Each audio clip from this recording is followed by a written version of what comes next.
Kamu nggak akan lebih mindful gara-gara semedi, enggak enggak itu karena latihan gitu. Semedi terus kamu jadi mindful, enggak bakalan gitu ya. Kurangnya empati kita terhadap orang lain. Kita langsung melabeli orang. Loh, kita itu enggak berempati. Orang itu punya masalah gitu. Misalkan orang itu bingung kali ya gitu. Menaikkan social skill itu tidak serta-merta terus ikut sesi kita IG Live terus mereka jadi skillnya ini ya enggak itu. Enggak.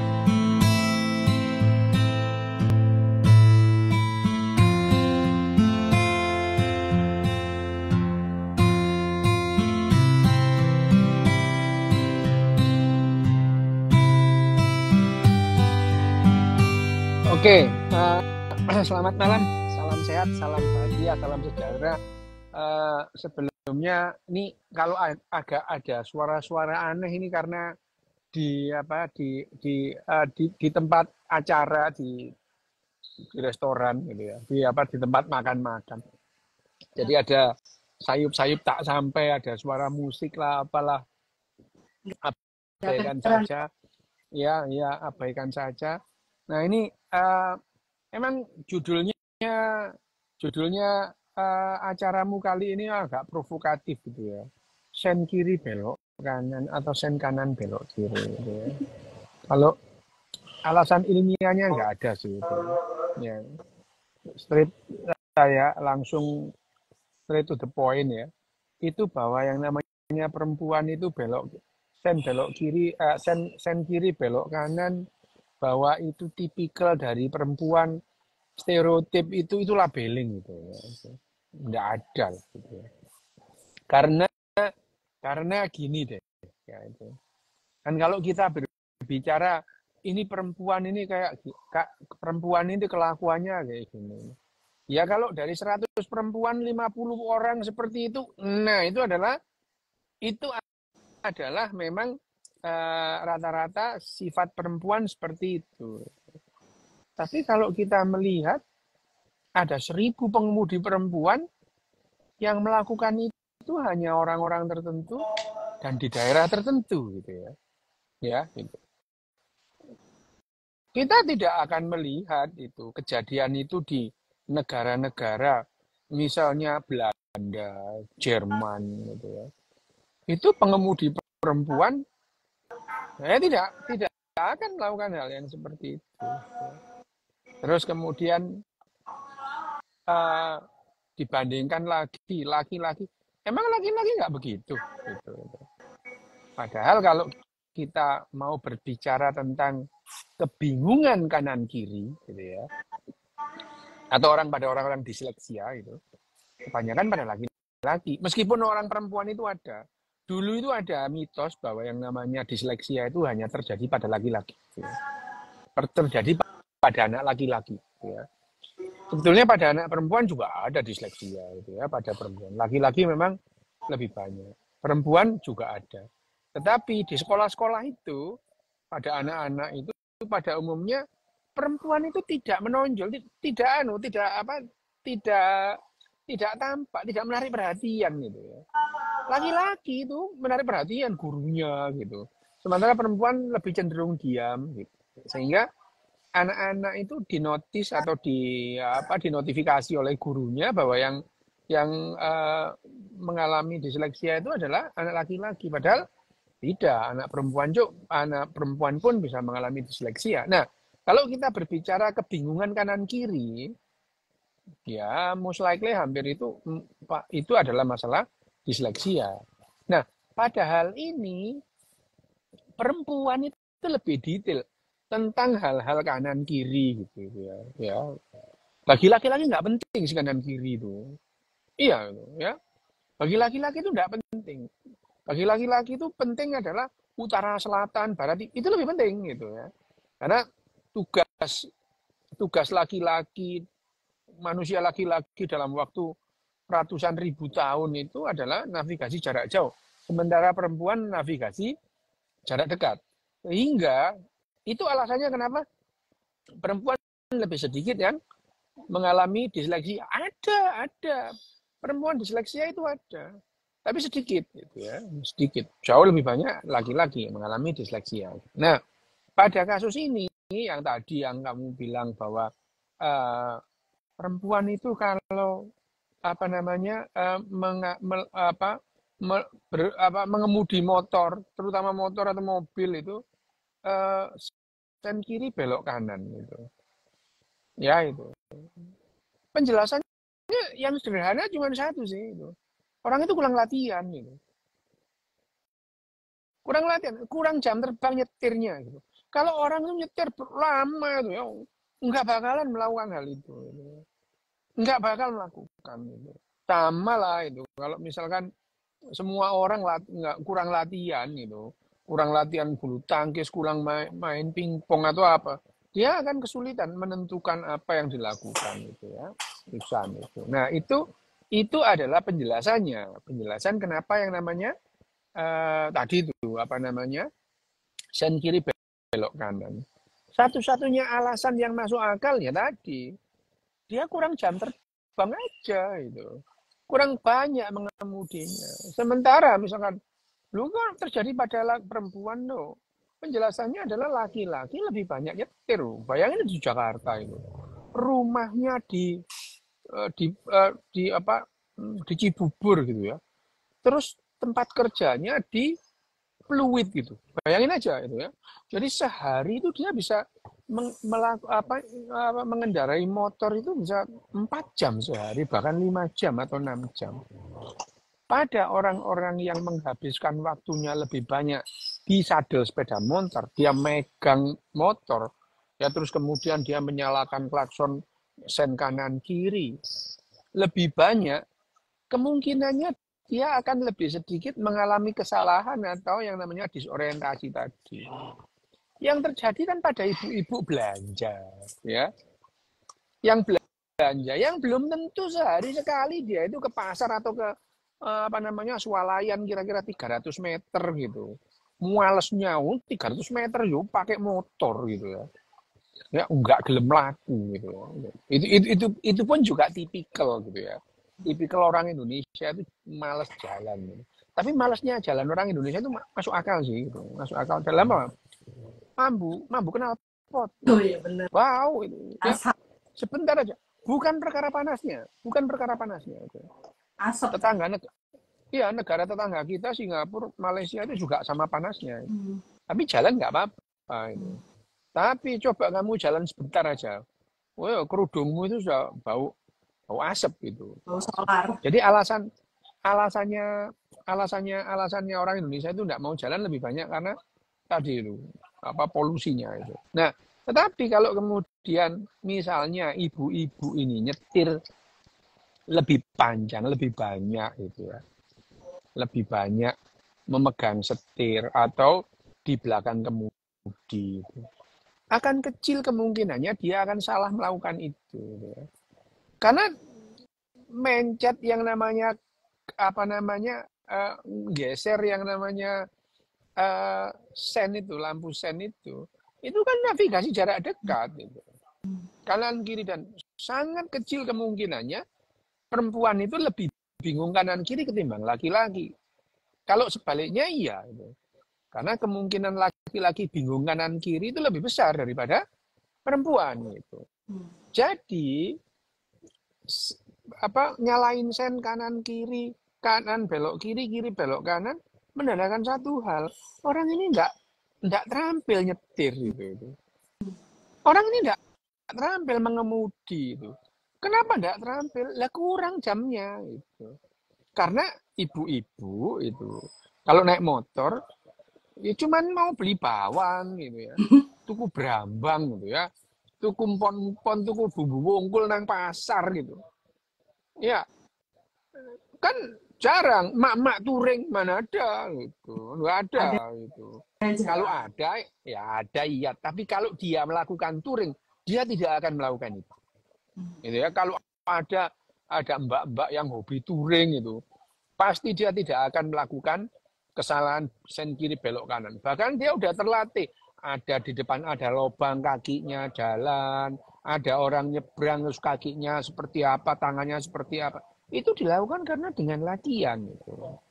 Ya mbak-mbak yang hobi touring juga banyak sih itu. Ya meskipun tidak sebanyak laki-laki. Beberapa kali aku lihat itu ya, mereka itu touring rame-rame itu ya ada ceweknya juga gitu ya. Tapi yang namanya peserta touring antar kota itu tertib mereka justru itu ya. Tertib mereka yang hobi touring itu tertib, justru mereka kalau lampu merah ya berhenti gitu ya. Itu latihan juga itu. Kenapa demikian? Karena mak-mak itu enggak pernah latihan itu. Enggak pernah latihan yo. Lampu merah ya diterabas saja. Kenapa? Loh, ini enggak resmi kok gitu. Dipikirnya kalau ke pasar itu boleh nggak pakai helm, boleh nerabas lampu merah. Kenapa? Oh, ke pasar kok, bukan kemana-mana gitu.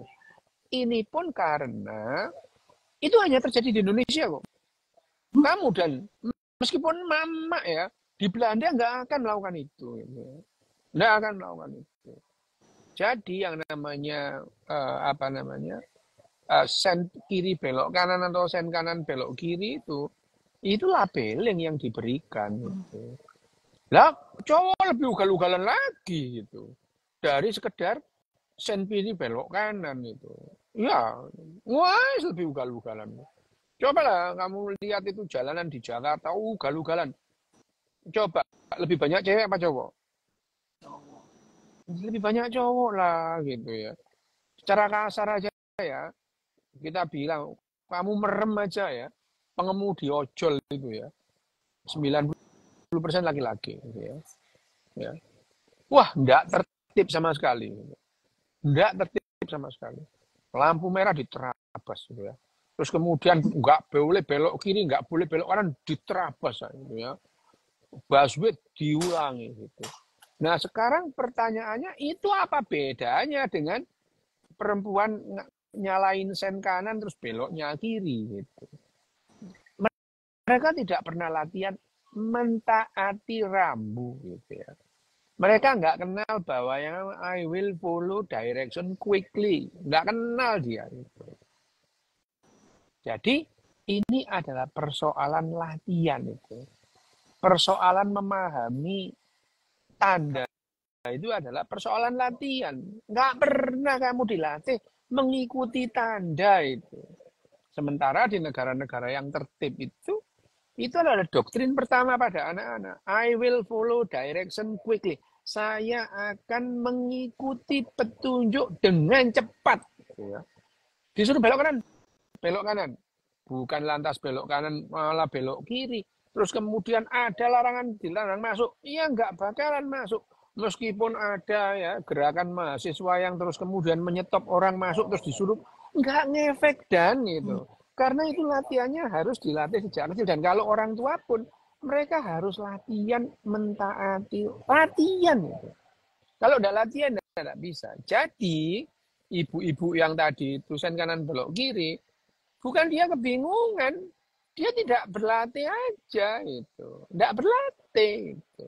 Karena secara biologi sekali lagi, hampir yang namanya disleksia itu semuanya itu mayoritas adalah laki-laki. Kalau itu adalah kebingungan menotifikasi itu kanan atau kiri, seharusnya laki-laki yang lebih banyak melakukan itu. Tetapi kenapa perempuan yang dilabeli seperti itu, gitu ya? Kenapa perempuan dilabeli? Jawabnya cuma satu. Jam terbang mereka di sadel motor jauh lebih sedikit daripada cowok pada umumnya, gitu. Tetapi ugal-ugalnya cowok di jalanan naik motor itu melebihi dari yang namanya sen kiri belok kanan itu. Ya, sen kiri belok kanan. Itu yang melakukan kan mak-mak nggak pakai helm itu ya, dasteran. Wah, kayak Superman dasternya kelebar gitu. Itu juga membahayakan, apalagi orang ibu-ibu yang pakai jilbabnya panjang gitu ya. Nggak pakai helm lu itu nyerimpet nyerimpet di rantainya apa nggak dia jatuh gitu. Jadi jawabannya itu sebenarnya labeling sih itu. Labeling tapi dan ya kita tidak pernah kok punya data dari perempuan yo. Dari 100 perempuan berapa perempuan yang melakukan sen kanan belok kiri. Kalau hanya 2 orang itu kebetulan dan cuma 2% gitu. Tidak bisa itu dianggap sifat perempuan. Tidak bisa gitu. Kenapa? Loh dari 100 perempuan yang begitu cuma 2 kok gitu. Nah, kalau suamimu ngomong begitu, ya suamimu kemakan narasinya medsos saja. Gitu. Iya. Kamu kan sebelum ada medsos kan kamu nggak ada. Di otakmu sen kanan belok kiri. Nggak ada gitu. Kamu hidup berapa tahun dan kamu mendapatkan sen kanan belok kiri itu baru 4 tahun terakhir gitu. 4 tahun terakhir. Sebelum pandemi itu udah ada, beneran itu. Ya, pada saat pandemi orang itu stuck dengan yang namanya medsos itu. Ada itu sen kanan belok kiri gitu ya, itu. Terus kemudian dalam waktu 4 tahun ini banyak orang yang kemudian mengalami kesimpulan yang salah gitu ya.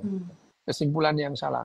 Enggak usah gitu. Misalnya yang disebut kucing kalau kembang asem oren itu lebih petakilan. Itu juga apa namanya? Itu juga istilah sekarang. Kenapa? Kucing itu kalau oren itu lebih petakilan daripada yang lain-lain yang kembang asem itu ya. Padahal kalau di Jawa itu kita tahu yang petakilan itu belang telon bukan kembang asemnya gitu. Yang petakilan belang telon itu petakilan itu ketimbang kembang asemnya itu. Nah, tapi kebanyakan memang akhirnya kita lihat itu ya di medsos juga itu memberikan stigma gitu ya, stigma bukan hanya orang, kucing di stigma gitu ya, anjing di stigma gitu. Ya, itu adalah the power of orang ngomong bareng-bareng gitu ya. Orang ngomong bareng-bareng tanpa ada evidence, nggak ada evidence-nya gitu. Bukan evidence based, bukan berdasarkan dari bukti, tapi dari asumsi aja. Orang ngomong, terus kemudian echo chamber, ikut semua ngomong, oh iya, jadi echo chamber, oh iya itu benar itu. Iya itu benar, kenapa? Padahal yang ngomong benar itu suamimu. Suamimu dengar dari orang lain gitu. Tuh kan benar gitu. Wah iya benar, jadi echo chamber. Jadi semua orang menganggap bahwa yang namanya hanya perempuan yang melakukan sen kanan belok kiri. Itu perempuan dan itu dianggap sebagai sifat perempuan. Padahal masalahnya dia kurang jam terbang duduk di atas sadel motor. Gitu kira-kira Dan. Jadi nggak ada ya dok, kan selama ini ya kan terkait dengan gender gitu ya dok, labeling terhadap perempuan. Kalau kan itu tergantung dengan budaya, tatanan sosial masyarakat gitu kan, dengan tadi yang labeling. Kalau perempuan itu misalnya ya tadi nggak bisa, ini tadi ada pertanyaan, kalau perempuan itu ya kerjanya memang maca mana gitu kan dok. Nah yang laki gitu kan ya itu mana maca. iya maca masa mana gitu. Nah kalau yang laki-laki kan lebih ke apa namanya teknis gitu kan, lebih sesuatu yang bersifat lebih kasar. Tadi kan kalau dari dokter sampai tadi kerja otak laki-laki itu kan lebih ke apa navigasi jarak jauh. Kalau perempuan kan navigasi jarak jauh. Nah, ini loh dok yang kaitannya dengan pelabelan itu kan kental banget gitu loh. Misalnya perempuan nggak bisa nyetir ya wajar gitu loh, perempuan nggak bisa nyetir. Sedangkan kan tadi yang dokter bilang kalau memang dia banyak latihan, kalau memang dia sering terbiasa bawa kendaraan gitu ya tentunya nggak akan terjadi yang seperti itu gitu loh dok. Nah masalahnya kan gitu, kalau yang nggak bisa ya nggak bisa nyetir, nggak bisa yang apa kasarannya yang hanya bisa dilakukan kan suka dilabeling seperti itu gitu loh dok. Iya, kalau perempuan itu cenderung lebih tertib sih, lebih comply, lebih patuh. Perempuan cenderung lebih patuh gitu ya. Iya. Cenderung lebih patuh, comply karena karena mereka itu terbiasa melakukan hal detail gitu ya, hal-hal detail kecil. Perempuan lebih detail ketimbang laki-laki dalam hal urusan navigasi jarak pendek. Nah, nyetir itu sebetulnya lebih banyak dia menguasai di depannya. Memang kalau ada perempuan sering gugup gitu, ya wajar itu, gugup. Tetapi pelanggar lalu lintas itu, pelanggar lalu lintas itu lebih banyak cowoknya ketimbang ceweknya. Cewek lebih comply, lebih patuh terhadap yang namanya aturan-aturan. Gitu. Cenderung ya. Ya ada sih yang cewek ugal-ugalan ya ada sama. Cuman kalau di jumlah banyak-banyak ya banyak yang cowok yang ugal-ugalan karena yang cenderung ugal-ugalan karena yang namanya perempuan itu sejak awal ya cenderung menghindari konflik, mengurangi konflik gitu ya.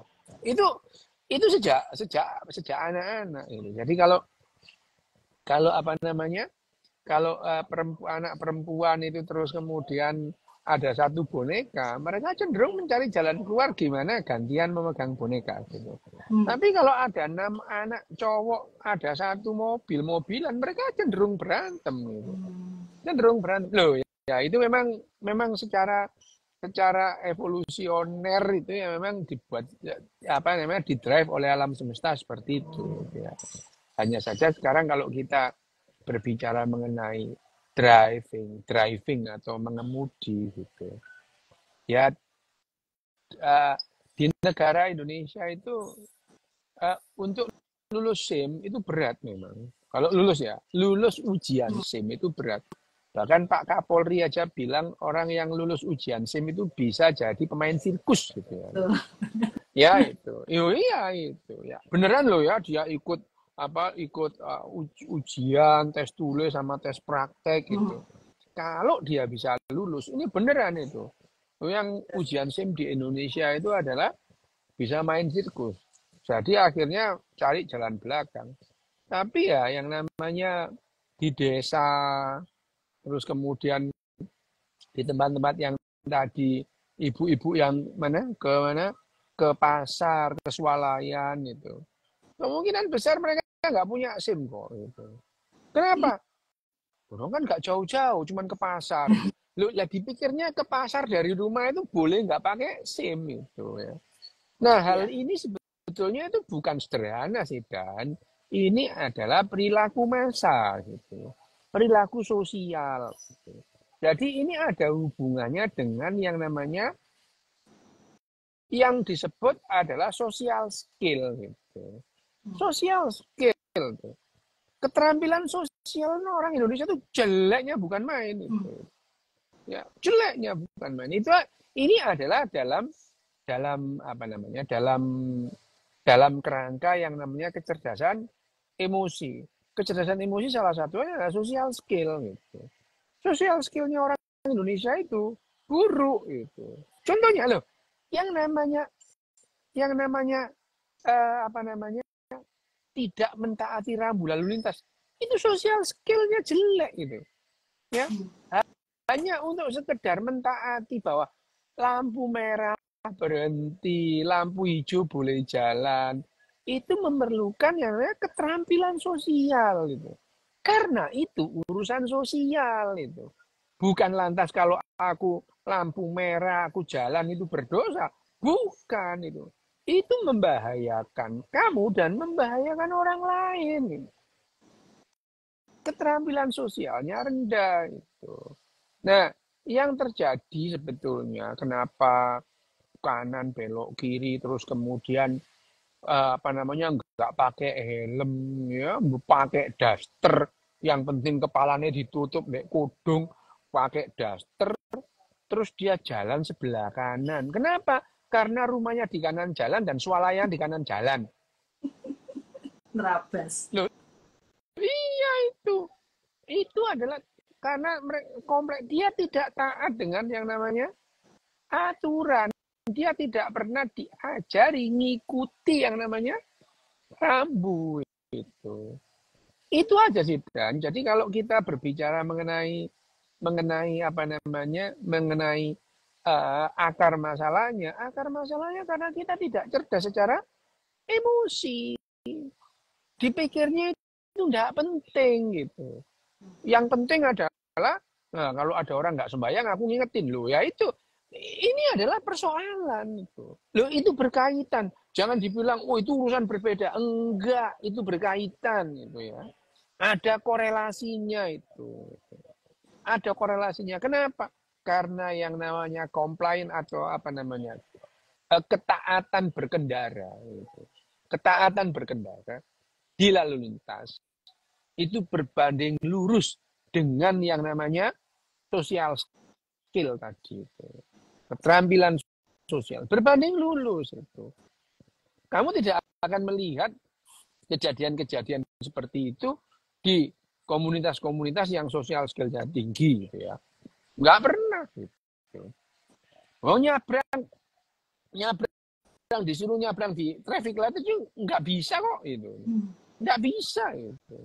Bahkan ya, kalau di Jakarta itu kan ada traffic light yang bukan di perempatan. Bukan itu. Traffic light yang untuk orang nyebrang. Ya memang sih kadang-kadang itu orang yang nyebrang satu, lampunya merah masih lama. Aku berhenti di bel-bel dari belakang tanton. Ini masih merah itu. Betapa tidak bisa yang namanya dengan mereka tidak bisa mentaati. Kenapa?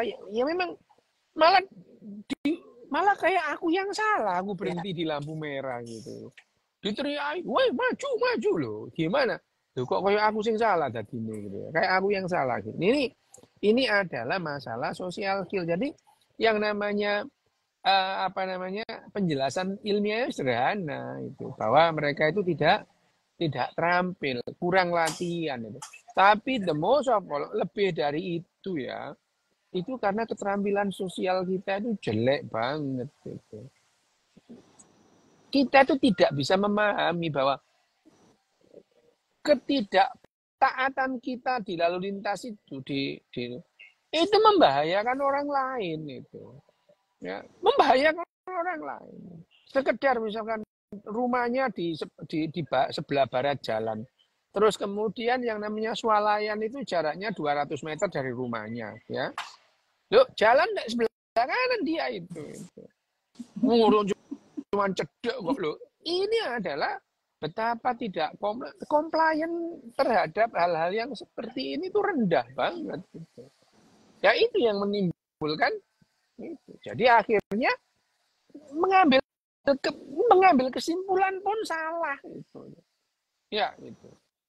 Dia tidak misalnya kayak suamimu tadi itu mesti perempuan gitu. Ya.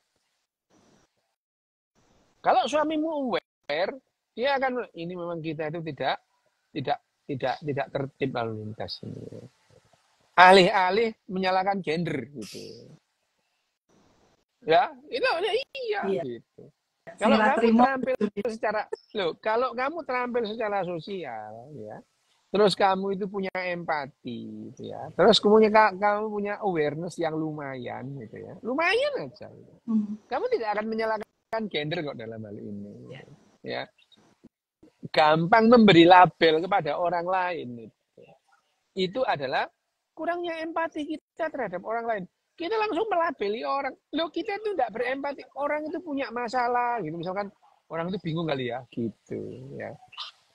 Alih-alih kita itu kebingungan apa ya dia itu gitu. Tapi dasar goblok gitu ya gitu. Itu tujuh. Ini sebetulnya bahwa kita tidak berempati.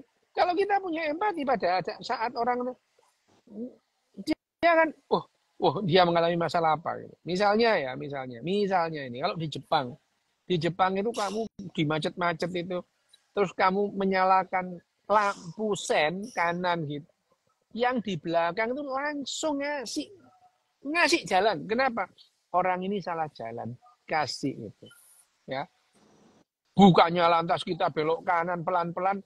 Kalau pelan malah didorong, terus kita nggak punya kesempatan belok kanan kalau kita nggak nyerobot itu. Jadi kalau kita nggak nyerobot itu jadi kita yang salah gitu. Ya, sebelahku tuh sering kali satset dulu, satset opo nih sih. Ini loh ya, harus potong loh ya. Jadi seolah-olah memotong itu adalah perbuatan yang benar itu. Padahal itu membahayakan diri sendiri, membahayakan orang lain, dan mengambil kesimpulan perempuan itu sekedar asumsi gitu, itu menunjukkan otak kita nggak punya empati loh itu. Ya kalau misalkan orang itu kebingungan kali ya, itu orang itu kebingungan dulu, hati-hati loh itu ya, tidak menuduh, kita ngomong kebingungan itu, tidak menuduh bahwa orang itu dengan sengaja melanggar aturan atau enggak gitu. Itu adalah salah satu bentuk dari keterampilan sosial gitu ya. Salah satu bentuk dari yang namanya awareness. Awareness itu yang namanya apa namanya? Mindfulness. Orang ngomong mindfulness itu mindfulness. Mindfulness itu ya pada hal-hal yang rasional gitu ya.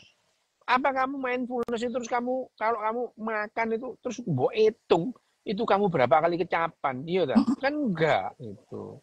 Mindfulness itu mindfulness kok yo wae. Mindfulness itu terhadap hal-hal yang rasional gitu ya. Mindful itu. Keputusan itu mindful. Bahkan kita mindful bahwa yang namanya latihan itu penting. Mindful. Kenapa? Kita paham bahwa yang namanya kalau tidak latihan, kita nggak bisa. Makanya itu mindful gitu. Ya mindful itu bukan lantas orang ini nggak mikir apa yang namanya merah itu jalan. Itu bukan karena dia itu menyadari atau tidak. Loh, karena kurang latihan aja gitu. Jadi mindfulness itu bukan lantas kamu nggak akan lebih mindful gara-gara semedi, enggak itu karena latihan gitu. Semedi terus kamu jadi mindful, enggak bakalan gitu ya. Berapa orang yang semedi di Indonesia itu? Enggak ya, tetap aja loh. Melakukan melanggar aturan ya dilanggar aja. Gitu ya, Dan? Iya. Mungkin ini juga pengaruh kali Dok, tadi ada di apa namanya di pertanyaan tuh dia juga bilang mungkin juga pengaruh dari misalnya tadi kita untuk dapat tim itu langsung ujian, jadi nggak ada pelatihannya Dok. Jadi akhirnya kan nggak ngerti nih gitu kan. Itu bisa jadi nggak Dok kayak gitu? Ya bukan hanya itu, yang namanya latihan itu gini loh maksudnya, Dan latihan setiap hari itu. Orang kalau nyetir dari Cibubur terus ke Pluit, bayangin berapa lama sehari dia di sepeda motor, gitu. Itu latihan tiap hari, gitu ya. Itu latihan tiap hari. Tapi dia juga tiap hari berlatih untuk tidak mentaati rambu lalu lintas, gitu. Yuk, alih-alih kamu itu mentaati rambu lalu lintas, kalian itu tiap hari berlatih untuk melanggar semuanya itu. Iya. Itu kamu langgar semuanya. Kalau perlu, ada jalan pintas nggak boleh masuk aja gitu ya. Macet naik trotoar gitu. Serobot kanan. Misalkan jalur itu 2 jalur 2 arah gitu. Yang 1 arah itu kosong, ngambil itu. Jadi kalau kamu lihat foto itu ya, tertib gitu terus kemudian jalur kanan rame macet, jalur ke kanannya kosong. Hampir pasti itu tidak di Indonesia gitu. Ya. Bahkan kalau macet di jalan tol gitu ya, jalan tol macet.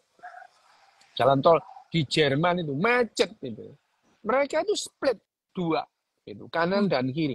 Split 2. Kenapa? Yang tengah itu mereka memberikan kepada yang penting-penting, misalkan pemadam kebakaran, terus kemudian apa namanya? Ambulan gitu. Loh itu otomatis itu kalau di apa namanya? Autobahn atau apa namanya? Jalan raya atau highway atau bypass di Jerman itu macet. Mereka itu langsung membagi 2, yang tengah itu dibiarin kosong gitu. Untuk apa? Mereka dilatih untuk itu gitu.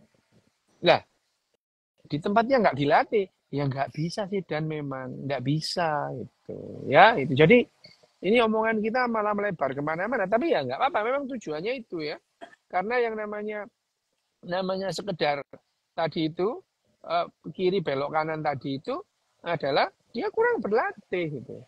Dan lebih dari itu sosial skillnya jelek. Dia itu tidak memahami bahwa yang dilakukan itu membahayakan orang lain gitu. Bukan hanya membahayakan diri sendiri gitu. Jadi kalau misalnya gini, ada ibu-ibu sen kiri belok kanan, ditabrak truk. Kamu kira yang celaka itu cuma ibu-ibunya? Sopir truknya itu juga celaka. Di penjara sopir. Harus berurusan dengan polisi, harus ganti, loh ya itu. Iya. Harus ganti kerusakan gitu. Jadi sosial skillnya rendah banget gitu. Dan ngomong-ngomong untuk sosial skill, kita ya nggak bisa, sosial skillnya ditambah. Harus latihan setiap, semuanya latihan. Latihan tidak mengomentari omongan orang, latihan tidak memegang barangnya orang, gitu ya.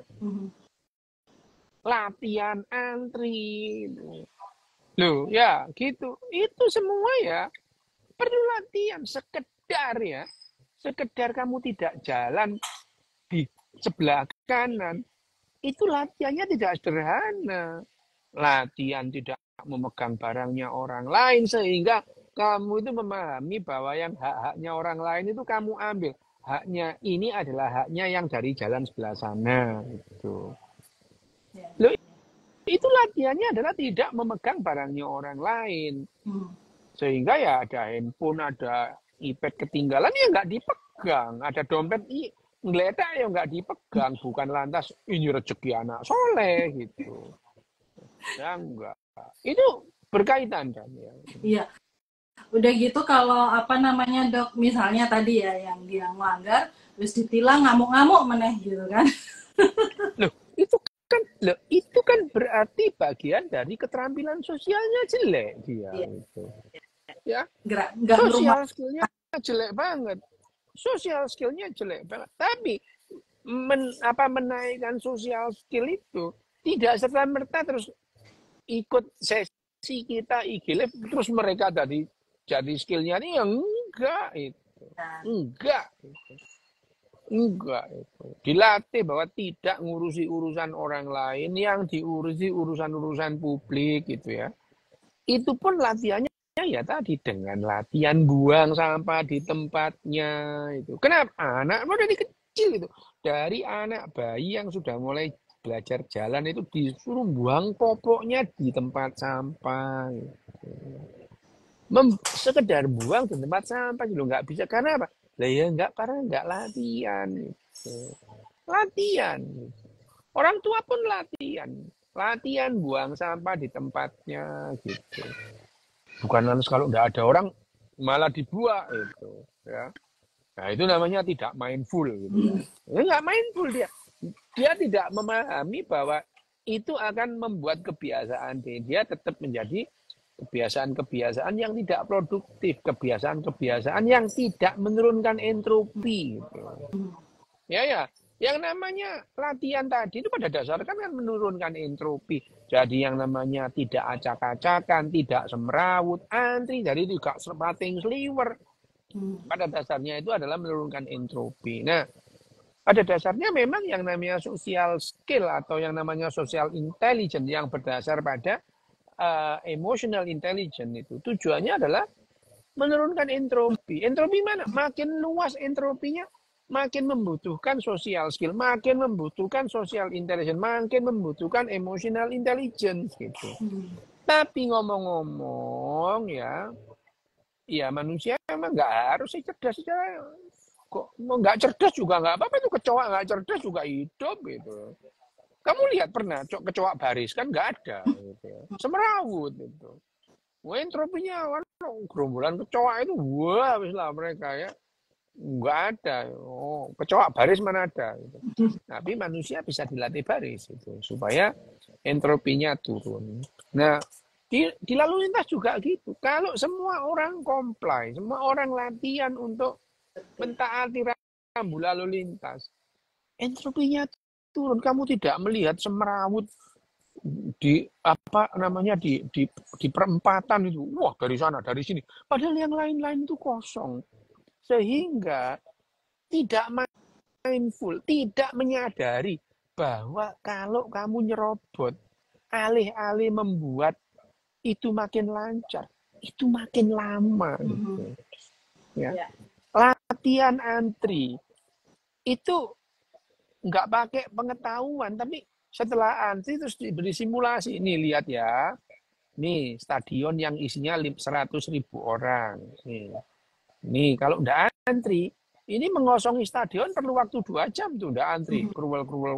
Kalau kamu antri, tuh kan 15 menit selesai gitu. Ya, gitu. Jadi hal-hal yang semacam itu membuat kita mindful akhirnya. Oh ya, ini akan.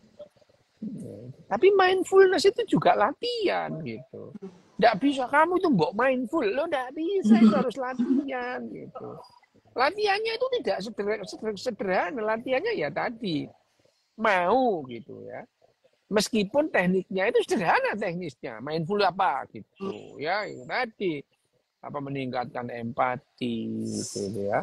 Latihan baris. Latihan baris, latihan antri itu loh. Itu dalam rangka meningkatkan mindfulness, meningkatkan empati, meningkatkan social skill gitu ya. Jadi agak tergelitik juga pas Mas Ical bilang tuh kan memang dokter bilang ya memang dasarnya karena memang dia kurang berlatih, kurang mahir istilahnya gitu. Terus kadang akhirnya tadi karena memang kebetulan gitu ya yang sering diberi perempuan gitu. Terus akhirnya tadi dok ada pemakluman ya wajar lah kalau perempuan itu kurang mahir gitu. Karena ya tadi dokter bilang Arab tuku Lombok wae numpak motor gitu kan mau apa namanya mau pasar sekitar ya naik motor walaupun dia cuman pakai daster nganggo jilbab nggak pakai helm gitu karena ngerasa ya wong deket ngapain pakai helm gitu kan. Nah akhirnya kan muncul pemakluman tadi gitu loh dok. Nah eh, terus tadi Mas Ica bilang lah nek perempuan raiso langsung dibully gitu kan. Ini kan kaitannya sama gender betul nggak dok? Sajane kan masa Gini loh. cuman skill perempuan gitu kan. Ya. Gini loh. Memaklumi kesalahan. Tapi protes akan orang yang comply. Lu bayangin aja. Orang salah kamu maklumi. Tapi orang yang patuh malah kamu maki-maki. Coba itu. Ini kan kesalahan bareng-bareng gitu kan. Betapa tidak cerdasnya kehidupan ini loh. Itu loh, kecerdasan sosial dan kecerdasan emosional itu rendah banget. Bayangin aja. Kamu maklum dengan orang melanggar lalu lintas. Justru kamu tidak bisa memaklumi kalau ada orang lampu merah berhenti gitu. Ya, loh, ya itu tadi yang namanya. Ya maklumlah perempuan. Laki-laki kalau kurang latihan juga demikian gitu. Persoalannya perempuan itu nyetir mobil itu cuma tuku lombok, tuku pon-pon, tuku wongkul gitu. Ya.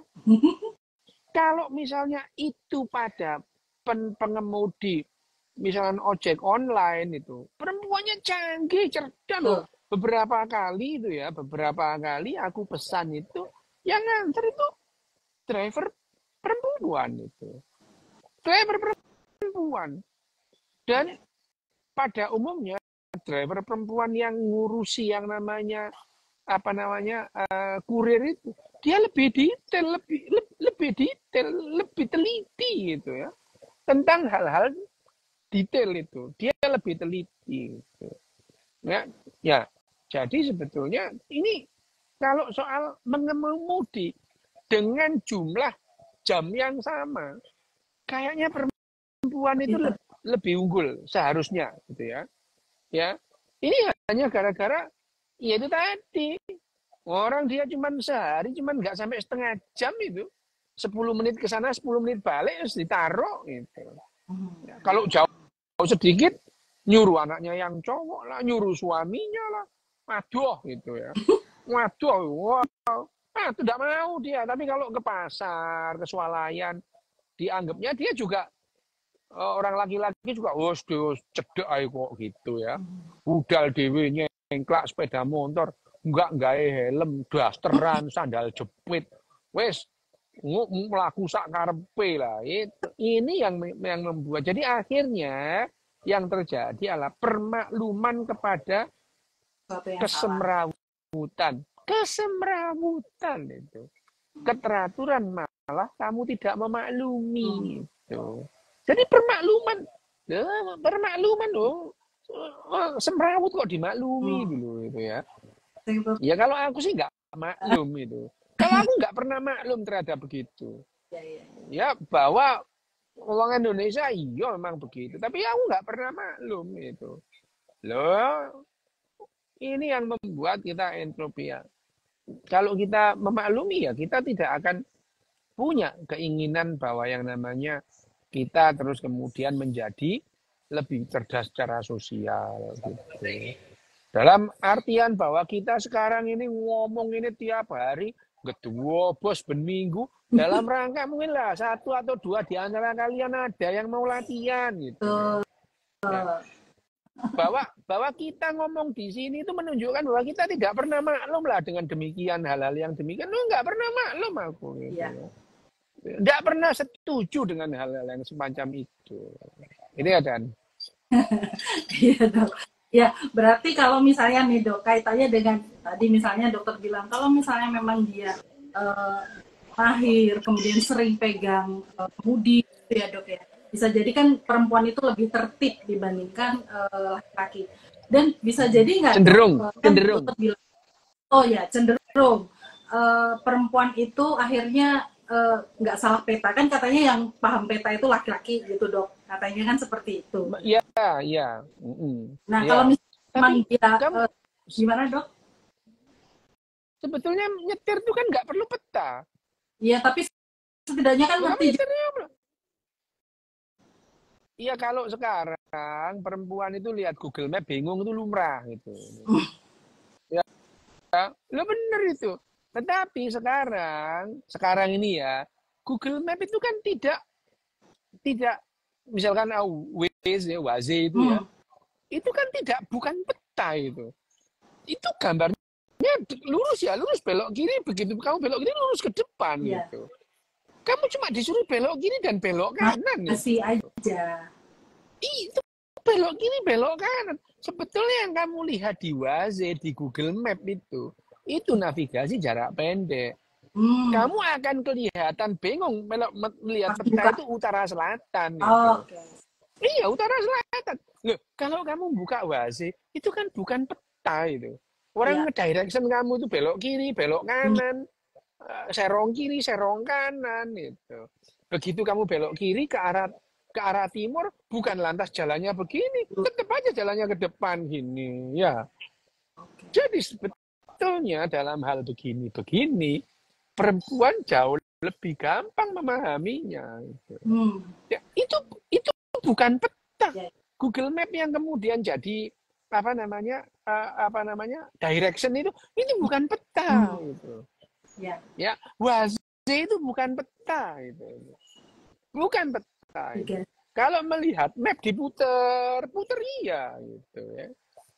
Tapi kalau sekarang itu kamu loh merem itu loh, belok kanan. Setelah menemukan itu belok kiri. Loh apanya itu bukan peta, itu direction kok gitu ya. Itu kan peta itu ya. Apakah itu Google Map atau itu Waze? 200 meter kamu belok kanan gitu. Ya, bahwa kemudian itu Google Map itu kalau tidak diimbangi atau pemahamanmu tentang daerah itu ya kamu kesasar-sasar juga gitu. Ya karena yang namanya AI dan manusia itu tidak ada manusia yang mengalahkan keakuratan AI, tapi soal emosi, soal hal-hal yang melibatkan emosi gitu ya, melibatkan pengetahuan umum. Kalau misalkan kamu tahu daerah situ, terus kemudian ditambah dengan Google Map atau Waze untuk sebagai direction, kamu akan lebih cepat sampai gitu ya. Tetapi kalau tidak tahu, bisa kesasar sampai masuk kuburan, lu saja nih nanti sih gitu ya. Gitu ya. Ya, dok. Nah, terkait dengan tadi yang sudah disampaikan dokter. Dokter kira-kira optimis nggak dok bisa kita merubah misalnya dari diri kita, dari lingkungan kita. Kira-kira menurut dokter dengan kita berlatih terus menerus, kira-kira butuh waktu berapa lama dok? Latihan itu nggak lama gitu ya. Kalau kita mau latihan, otak kita itu hanya perlu latihan 6 sampai 12 minggu untuk comply. Gitu. Comply, kamu latihan tiap hari gitu. Latihan comply tiap hari gitu ya. Tiap hari gitu. Terus kemudian kita melakukan seminggu 3 kali latihan antri gitu ya. Latihan nyebrang jalan seminggu 3 kali gitu. Dalam waktu 6 minggu sampai 12 minggu, otak kita itu sudah otomatis mengikutinya Oke. gitu. Karena itu bukan sesuatu yang sulit gitu. Bukan seperti apa main gitar gitu. Tidak itu, karena itu kalau main gitar itu kamu latihan menggabungkan keterampilan motorik halus dan motorik kasar, keterampilan melihat pola gitu. Nah, ini tidak, ini hal-hal dasar kok. Buang sampah gitu. Kamu cukup latihan seminggu 3 kali buang sampah gitu. Dalam waktu 6 minggu itu, kamu akan buang sampah beneran kok gitu. Ya. Coba kamu nggak percaya ya, lihat itu teman-temanmu atau kamu lah pergi ke Singapura, pergi ke Jepang, semua orang buang sampah di tempatnya karena terlatih. Begitu balik ke Indonesia, kumat mana karena nggak latihan itu, iya. Iya. Kumat mana karena nggak latihan dia. No, 2 bulan aja, 2 minggu pulang dari Indonesia 2 minggu. Loh kelakuannya balik lagi gitu. Karena dia nggak mau latihan, memaintain latihannya sama. Orang yang misalkan bulu tangkis begitu terus dia tidak latihan, ya kalah lah orang dia harus latihan kok, Kalau ya gitu. ditambah dengan aturan dok, misalnya nih ada regulasinya gitu kan, udah dari manusianya itu mau latihan, kemudian ditambah regulasi. Gitu. Oh ya, memang iya sih. Aturan itu efektif kalau 86% orang taat aturan. 86%. Ya, 86% itu sudah ada penelitiannya. Kalau 86% populasi itu taat aturan, yang namanya aturan itu, regulasi itu, hukum itu jadi efektif. Kalau tidak, lo omong kosong lah itu. Wong yang menegakkan aturan gak taat aturan oh, itu 86% itu. Oke. Oke ya. Iya. Nah, soalnya masalahnya masyarakat itu kadang nggak paham dok. Tadi yang dokter bilang, dia nggak merasa kalau dia itu membahayakan gitu kan. Dia ngerasa yo, aku mempermudah diriku sendiri, tapi nggak mikir tadi apakah yang dia lakukan itu membahayakan atau tidak gitu. Karena kadang saya tuh Ya mikir, itu tidak ya mindful. nggak menyadari. Bukan karena Mm-mm. meditasi gitu, tapi karena latihan. Bukan latihan itu. Kamu meditasi, kok coba meditasi, oh, kamu tidak akan bisa mentaati rambu lalu lintas gara-gara meditasi. Beneran itu. Oh. Iya. Nah, kalau terkait dengan kerja otak, pasti beda atau enggak mesti juga dok? Kenapa? Kenapa? Kalau dengan kerja otak atau fungsi otak, memang ada perbedaan juga atau enggak mesti juga? Bisa sama juga sebetulnya antara laki-laki. Nah ini kan itu kan kerja otak. Gitu Iya. ya. Bahwa kalau latihannya sama ya menghasilkan hal yang sama. Oh, berarti nggak bedain. Kita latihan. Loh ya nggak beda gitu ya. Di Jepang sana perempuan sama laki-laki sama kok taatnya gitu. Ya sama. Okay. Gitu. Karena semuanya latihan gitu. Kalau ada orang hamil masuk, ya sudah disilahkan gitu. Laki atau perempuan tadi itu kan menyilahkan orang hamil. Orang tua itu, perempuan yang masih muda itu menyilahkan orang tua gitu. Itu ya dan. Oke dok, kurang 5 menit. Barangkali ada yang beberapa pertanyaan sih udah ada. Dok, kalau orang yang ngomongnya gagap, ada masalah di otaknya nggak dok? Iya ada, itu gagap. Gagap itu ada. Iya, gagap itu kan berjadi ada gangguan. Yang namanya gangguan mental itu pada saat dia terganggu untuk berkomunikasi dengan atau berrelasi dengan yang lain. Gagap itu ya tentu gangguan. Gitu. Ya, tentu gangguan. Sebabnya bisa macam-macam. Gitu ya. Dok, kalau terkait dengan nyali, benar nggak sih nyalinya perempuan semakin tambah usia itu semakin ciut dibandingkan nyalinya laki-laki? Kebalik orang perempuan itu makin tua makin berani. Gitu. Karena kemarin ya kaitannya dengan yang itu yang menopause itu perempuan itu makin kebalik ya. Makin berani dia. Oke. Karena tadi hormon estrogen turun, hormon testosteronnya makin naik, jadi makin. Ya. Ada yang nanya sekali lagi nih dok sebelum kita akhiri. Apa betul berat otak laki-laki dan perempuan berbeda dok? Beratnya otak itu. Apa beratnya otak? Oh iya, beratnya otak beda. Pada umumnya rata-rata berat otak laki-laki dan berat otak perempuan memang beda. Hmm. Gitu. Tapi itu tidak menandakan bahwa yang berat otaknya lebih besar itu dia lebih cerdas. Enggak. Gitu. Oke. Karena fungsinya beda-beda. Gitu. Oke.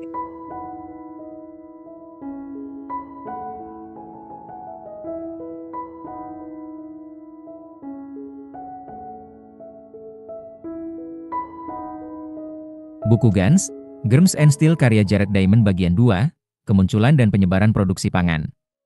Bab 9, Zebra, Pernikahan Tak Bahagia, dan Asas Anna Karenina. Dinarasikan ulang oleh Jendela Ilmu. Hewan-hewan yang bisa didomestikasi semuanya mirip. Semua hewan yang tidak bisa didomestikasi dalam caranya sendiri. Bila Anda pikir Anda sudah pernah baca sesuatu yang mirip dengan ini, Anda benar. Buat saja sedikit perubahan, dan Anda mendapatkan kalimat pertama yang terkenal dari novel Akbar karya Leo Tolstoy, Anna Karenina. Keluarga-keluarga bahagia semuanya mirip.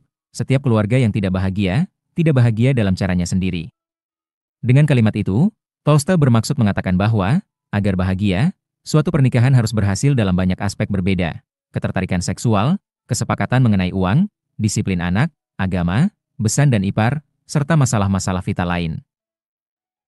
Kegagalan dalam satu saja di antara aspek-aspek esensial itu bisa menghancurkan pernikahan meskipun ada semua bahan lain yang dibutuhkan untuk kebahagiaan. Asas itu bisa diperluas untuk memahami berbagai hal lain dalam kehidupan selain pernikahan. Kita cenderung mencari penjelasan-penjelasan mudah dengan satu faktor untuk kesuksesan.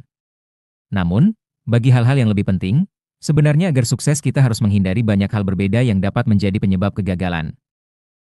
Asas Anna Karenina menjelaskan satu ciri domestikasi hewan yang berakibat besar bagi sejarah manusia, yaitu, bahwa sedemikian banyak spesies mamalia liar besar yang sepertinya cocok, misalnya zebra dan pekari, tidak pernah didomestikasi dan bahwa hasil domestikasi yang berhasil nyaris seluruhnya hanya ditemukan di Eurasia. Setelah di dua bab sebelumnya membahas mengapa sedemikian banyak spesies tumbuhan liar yang sepertinya cocok untuk domestikasi ternyata tidak pernah didomestikasi, sekarang kita akan mencoba menjawab pertanyaan serupa untuk mamalia domestik. Pertanyaan kita sebelumnya mengenai apel atau Indian menjadi pertanyaan zebra atau orang Afrika. Di bab 4 kita mengingat mengenai betapa banyak keuntungan besar yang diberikan mamalia domestik besar kepada masyarakat-masyarakat manusia yang memiliki mereka. Yang paling penting adalah bahwa mamalia domestik menyediakan daging, produk-produk susu, pupuk, angkutan darat, kulit, kendaraan perang, tenaga penarik bajak, dan wol, juga kuman yang membunuh orang-orang yang tak pernah terpapar kepada penyakit itu sebelumnya. Selain itu, tentu saja, mamalia domestik kecil, unggas domestik, dan serangga juga bermanfaat bagi manusia. Banyak unggas didomestikasi untuk diambil daging, telur, dan bulunya. Ayam di Cina, berbagai spesies bebek dan angsa di berbagai bagian Eurasia, kalkun di Mesoamerika, ayam mutiara di Afrika, dan entok di Amerika Selatan. Serigala didomestikasi di Eurasia dan Amerika Utara sehingga menjadi anjing kita, yang dimanfaatkan sebagai teman berburu, penjaga, kesayangan, dan pada beberapa masyarakat, makanan.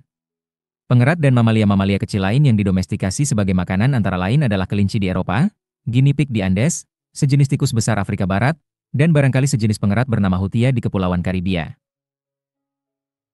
Ferret didomestikasi di Eropa untuk memburu kelinci, sementara kucing didomestikasi di Afrika Utara dan Asia Barat Daya untuk memburu hama pengerat. Mamalia-mamalia kecil yang didomestikasi belum lama ini di abad ke-19 dan 20 antara lain rubah, mink, dan cincila yang diternakan demi bulu dan hamster sebagai hewan kesayangan. Bahkan sejumlah serangga telah didomestikasi, terutama lebah madu Eurasia sebagai penghasil madu dan nengat sutra Cina sebagai penghasil sutra. Dengan demikian, banyak di antara hewan-hewan kecil yang menyediakan makanan, pakaian, ataupun kehangatan. Namun tak ada yang menarik bajak atau kereta, tak ada yang bisa ditunggangi, tidak ada yang bisa menarik kereta, selain anjing penarik kereta salju, dan menjadi mesin perang, dan tidak ada yang merupakan makanan yang sepenting mamalia domestik besar. Oleh karena itu sisa bab ini akan dibatasi hanya kepada mamalia besar. Arti penting mamalia terdomestikasi ternyata terletak pada hanya segelintir spesies herbivora darat besar. Hanya mamalia darat yang telah didomestikasi, karena alasan yang jelas yaitu mamalia air sulit dipelihara dan ditangkarkan sebelum ada fasilitasi world modern. Bila kita mendefinisikan besar sebagai berbobot di atas 50 kg, maka hanya ada 14 spesies mamalia besar yang didomestikasi sebelum abad ke-20. Dari ke-14 hewan domestikasi kuno itu, 9 menjadi ternak penting bagi orang-orang yang hidup hanya di daerah-daerah terbatas di planet ini. Unta Arab, unta Baktria, lama alpak, keledai, rusa kutub, kerbau air, yak, banteng, dan gaur. Hanya 5 spesies yang tersebar luas dan memegang peranan penting di seluruh dunia. 5 besar mamalia domestik adalah sapi, domba, kambing, babi, dan kuda. Pada awalnya daftar itu mungkin terlihat tidak mencantumkan sejumlah hewan. Bagaimana dengan gajah Afrika yang digunakan bala tentara Hannibal untuk melintasi Alpen? Bagaimana dengan gajah Asia yang masih digunakan sebagai hewan pekerja di Asia Tenggara saat ini? Tidak, saya tidak melupakan mereka. Dan ada perbedaan penting di sini. Gajah telah dijinakan, tapi tidak pernah didomestikasi. Gajah-gajah Hannibal dan gajah-gajah pekerja Asia hanyalah gajah liar yang ditangkap dan dijinakan. Mereka tidak ditangkarkan. Berkebalikan dengan itu, hewan terdomestikasi didefinisikan sebagai hewan yang ditangkarkan secara selektif dan oleh karena itu termodifikasi dari nenek moyang liarnya, untuk digunakan oleh manusia yang mengendalikan perkawinan dan pasokan makanan hewan tersebut. Demikianlah, domestikasi melibatkan pengubahan hewan liar menjadi sesuatu yang lebih berguna bagi manusia. Hewan yang terdomestikasi sejati berbeda dalam berbagai hal dari nenek moyang liar mereka. Perbedaan-perbedaan itu adalah akibat 2 proses. Seleksi manusia terhadap individu-individu hewan yang lebih berguna bagi manusia daripada individu-individu lain dalam spesies yang sama. Dan tanggapan evolusioner otomatis dari hewan terhadap kekuatan-kekuatan seleksi alam yang berubah dan beroperasi dalam lingkungan manusia dibandingkan dengan yang di lingkungan liar. Kita telah melihat di bab 7 bahwa semua pernyataan itu juga berlaku bagi domestikasi tumbuhan. Perubahan-perubahan yang dialami hewan terdomestikasi dari nenek moyang liarnya antara lain adalah berikut ini. Banyak spesies berubah dalam hal ukuran. Sapi, babi, dan domba mengecil saat didomestikasi, sementara guinea pig menjadi lebih besar. Domba dan alpak diseleksi karena kemampuan mempertahankan wol dan sedikit menghasilkan rambut kasar. Sementara sapi diseleksi berdasarkan kemampuan menghasilkan susu yang banyak. Sejumlah spesies hewan domestik memiliki otak yang lebih kecil dan organ-organ indera yang kurang berkembang dibandingkan nenek moyang liarnya. Sebab mereka tak lagi membutuhkan otak yang lebih besar dan organ indera yang lebih tajam, yang diandalkan nenek moyang mereka untuk meloloskan diri dari pemangsa di alam. Agar bisa mengapresiasi perubahan-perubahan yang berkembang dalam domestikasi, coba saja bandingkan serigala, nenek moyang liar anjing domestik, dengan berbagai ras anjing. Sejumlah anjing jauh lebih besar daripada serigala, sementara yang lain jauh lebih kecil, Peking. Beberapa ras lebih langsing dan cocok untuk balapan, sementara yang lain berkaki pendek dan tak bisa dipakai balapan. Anjing sangat bervariasi dalam hal bentuk dan warna rambut, dan sebagian bahkan tidak berambut. Orang-orang Polinesia dan Aztec mengembangkan ras-ras anjing yang khusus dipelihara untuk dimakan. Bandingkan seekor Dachshund dengan seekor serigala, dan Anda bahkan tak akan terpikir kalau yang disebutkan pertama adalah keturunan yang kedua bila Anda tidak tahu sejak sebelumnya. Nenek moyang liar 14 spesies kuno tersebar secara tidak merata di seluruh dunia. Amerika Selatan hanya punya satu nenek moyang, yang memunculkan lama dan alpak. Amerika Utara, Australia, dan Afrika Sub-Sahara sama sekali tidak punya. Kurangnya mamalia domestik asli Afrika Sub-Sahara sangat mengherankan, karena alasan utama mengapa wisatawan mengunjungi Afrika saat ini adalah untuk melihat mamalia liarnya yang melimpah dan beraneka ragam. Sementara itu, nenek moyang liar 13 di antara 14 spesies kuno, termasuk semua yang termasuk 5 besar, terbatas di Eurasia. Seperti di bagian lain manapun buku ini, dalam beberapa kasus saya menggunakan istilah Eurasia untuk mencakup Afrika Utara juga, yang secara biogeografis dan dalam banyak segi kebudayaan manusia lebih berkaitan erat dengan Eurasia daripada dengan Afrika Sub-Sahara. Tentu saja, bukan berarti ke-13 spesies nenek moyang liar itu ditemukan bersama-sama di seluruh Eurasia. Tidak ada daerah yang memiliki ke-13-13-nya, dan sejumlah nenek moyang liar cukup sempit persebarannya, misalnya yak, yang terbatas di alam di Tibet dan dataran-dataran tinggi yang berdekatan. Tapi banyak bagian Eurasia yang memang memiliki sebagian di antara ke-13 spesies itu yang hidup berdampingan di daerah yang sama. Misalnya, 7 nenek moyang liar ditemukan di Asia Barat Daya. Sangat tidak meratanya persebaran spesies nenek moyang liar di benua-benua itu menjadi alasan penting mengapa orang-orang Eurasia, bukan orang-orang dari benua-benua lain, yang akhirnya memiliki keunggulan bedil, kuman, dan baja. Bagaimana kita bisa menjelaskan terpusatnya 14 spesies kuno di Eurasia? Salah satu alasannya sederhana. Eurasia memiliki jumlah spesies mamalia darat liar terbanyak, yang menjadi nenek moyang spesies terdomestikasi ataupun tidak. Mari definisikan kandidat domestikasi sebagai spesies mamalia herbivora atau omnivora apapun, yang makanannya tidak didominasi daging, dengan berat rata-rata melebihi 50 kg. Data menunjukkan bahwa Eurasia memiliki paling banyak kandidat, 72 spesies, sebagaimana benua tersebut memiliki paling banyak spesies dari banyak kelompok tumbuhan dan hewan lain. Hal itu karena Eurasia merupakan masa daratan terbesar di dunia, dan juga memiliki keanekaragaman ekologi tinggi, dengan habitat yang berkisar dari hutan hujan tropis yang luas, hutan beriklim sedang, gurun, rawa-rawa, sampai tundra yang sama luasnya.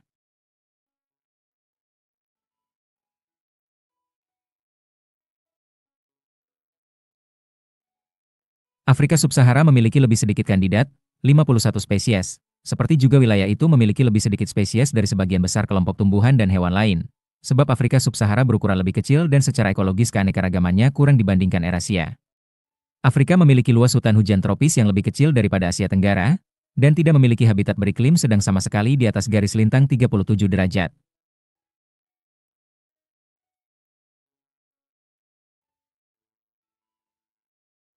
Seperti yang saya bahas di bab 1, Amerika mungkin tadinya memiliki kandidat nyaris sebanyak Afrika. Namun sebagian besar mamalia liar besar Amerika, termasuk kuda-kudanya, sebagian besar untanya, dan spesies-spesies lain yang kemungkinan akan terdomestikasi seandainya saja mereka bertahan, punah sekitar 13.000 tahun lalu. Australia, benua terkecil dan paling terisolasi, selalu memiliki jauh lebih sedikit spesies mamalia liar besar daripada Eurasia, Afrika, atau Amerika. Seperti di Amerika, di Australia semua dari segelintir kandidat itu selain kanguru merah dipunahkan pada sekitar masa kolonisasi pertama benua itu oleh manusia.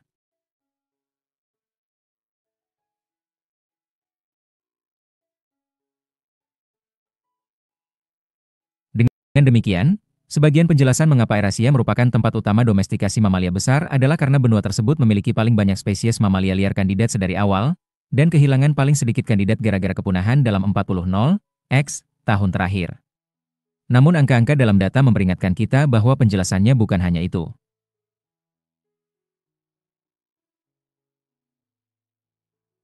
Betul juga bahwa persentase kandidat yang betul-betul didomestikasi paling tinggi di Eurasia, 18%, dan luar biasa rendah di Afrika Subsahara, tidak satupun spesies yang didomestikasi dari ke-51 kandidat.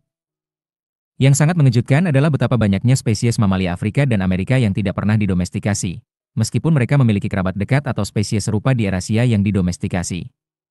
Mengapa kuda Eurasia didomestikasi, tapi zebra Afrika tidak? Mengapa babi Eurasia, bukan pekari Amerika atau ketiga spesies celeng sejati Afrika? Mengapa kelima spesies sapi liar Eurasia, auroch, kerbau air, yak, gaur, banteng, namun tidak kerbau Afrika atau bison Amerika? Mengapa domba mouflon Asia, nenek moyang domba domestik kita, namun tidak domba tanduk besar Amerika Utara? Apakah para penduduk Afrika, Amerika, dan Australia, terlepas dari keanekaragaman mereka yang luar biasa, ternyata memiliki kesamaan halangan budaya terhadap domestikasi yang tidak dimiliki orang-orang Eurasia? Misalnya, apakah keberlimpahan mamalia liar besar Afrika, yang bisa ditangkap dengan berburu saja, membuat orang-orang Afrika tidak perlu repot-repot menggembala ternak? Jawaban terhadap pertanyaan itu tegas, tidak. Tafsiran itu dibantah oleh 5 macam bukti. Penerimaan hasil domestikasi Eurasia dengan cepat oleh orang-orang non-Eurasia, kegemaran universal manusia untuk memelihara hewan, domestikasi cepat 14 spesies kuno, domestikasi mandiri berulang-ulang sebagian di antaranya, dan keberhasilan terbatas upaya-upaya modern untuk mendomestikasi lebih banyak lagi spesies. Pertama, ketika mencapai Afrika Subsahara, 5 besar mamalia domestik Eurasia langsung dimanfaatkan oleh bermacam-macam suku Afrika di tempat dengan kondisi mengizinkan. Para penggembala Afrika itu pun memperoleh keunggulan yang sangat besar dibandingkan para pemburu pengumpul Afrika dan dengan cepat menyingkirkan mereka.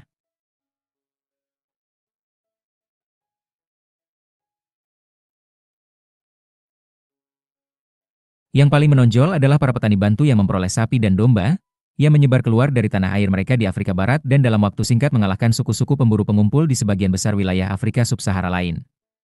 Tanpa memperoleh tanaman pangan, suku-suku Khoisan yang memperoleh sapi dan domba sekitar 2000 tahun silam menyingkirkan para pemburu pengumpul Khoisan di sebagian besar Afrika Selatan. Kedatangan kuda domestik di Afrika Barat mengubah ciri peperangan di sana, menjadikan wilayah itu menjadi sekumpulan kerajaan yang bergantung kepada kavaleri. Satu-satunya faktor yang mencegah kuda menyebar melewati Afrika Barat adalah penyakit akibat kuman Trypanoma yang dibawa oleh lalat tsetse. Pola yang sama terulang-ulang di tempat-tempat lain di dunia, dimanapun orang-orang yang tidak memiliki spesies mamalia besar asli yang cocok untuk didomestikasi, akhirnya memperoleh hewan domestik Eurasia. Kuda-kuda Eropa dimanfaatkan dengan penuh semangat oleh penduduk asli Amerika di Amerika Utara maupun Selatan, dalam satu generasi sejak kaburnya kuda-kuda itu dari pemukiman Eropa. Misalnya, Pada abad ke-19 orang-orang Indian di Great Plains Amerika Utara sudah terkenal sebagai pejuang dan pemburu bison andal yang menunggangi kuda, padahal mereka baru memperoleh kuda pada akhir abad ke-17. Domba yang diperoleh dari orang-orang Spanyol juga mengubah masyarakat India Navajo dan menghasilkan, salah satunya, tenunan selimut wol indah yang menjadikan suku Navajo terkenal. Dalam satu dasawarsa sejak orang-orang Eropa bermukim di Tasmania bersama anjing, penduduk aborigin Tasmania yang sebelumnya tak pernah melihat anjing, mulai beternak anjing dalam jumlah besar untuk digunakan berburu. Dengan demikian, di antara ribuan suku asli Australia, Amerika, dan Afrika yang memiliki keanekaragaman budaya, tidak ada tabu budaya universal yang menghalangi domestikasi hewan.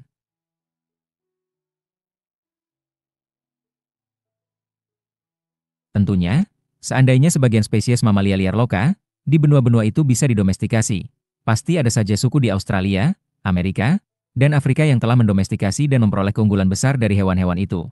Seperti juga mereka mendapat manfaat dari hewan-hewan domestik Eurasia yang dengan segera mereka adopsi begitu tersedia. Misalnya, pikirkan tentang suku-suku Afrika Sub-Sahara yang hidup di dekat zebra dan kerbau liar. Mengapa tidak ada minimal satu suku pemburu pengumpul Afrika yang mendomestikasi zebra dan kerbau Afrika, sehingga memperoleh keunggulan daripada suku-suku Afrika lain, tanpa harus menunggu kedatangan kuda dan sapi Eurasia?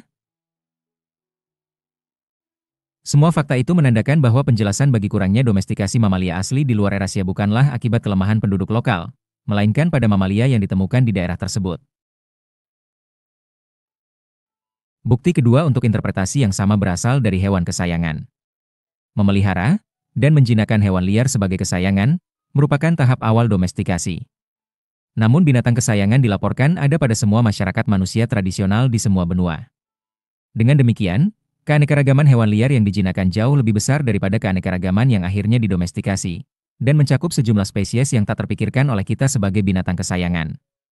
Misalnya, di desa-desa Papua tempat saya bekerja, saya sering melihat orang memelihara kanguru, posum, dan berbagai burung, dari burung sikatan sampai elang. Kebanyakan hewan tangkapan itu pada akhirnya dimakan, walaupun sebagian dipelihara hanya sebagai binatang kesayangan. Orang-orang Papua bahkan secara teratur menangkap anak kasuari liar dan membesarkan mereka untuk nantinya dimakan sebagai hidangan lezat, walaupun kasuari dewasa tangkapan sangat berbahaya dan seringkali merobek perut penduduk desa. Sejumlah suku Asia menjinakkan elang untuk berburu, walaupun binatang peliharaan yang kuat itu terkadang membunuh manusia pengurusnya. Orang-orang Mesir kuno dan Assyria, serta India modern, menjinakkan citah untuk berburu. Lukisan-lukisan yang dibuat orang-orang Mesir kuno menunjukkan bahwa mereka juga menjinakkan mamalia bertelapak seperti gazelle dan hartebeest. Tidak mengherankan, burung seperti jenjang, jerapah, yang lebih mengejutkan karena bisa membahayakan, dan yang paling mengagetkan, dubuk. Gajah Afrika dijinakkan pada zaman Romawi meskipun jelas-jelas berbahaya, sementara gajah Asia masih dijinakkan sampai sekarang.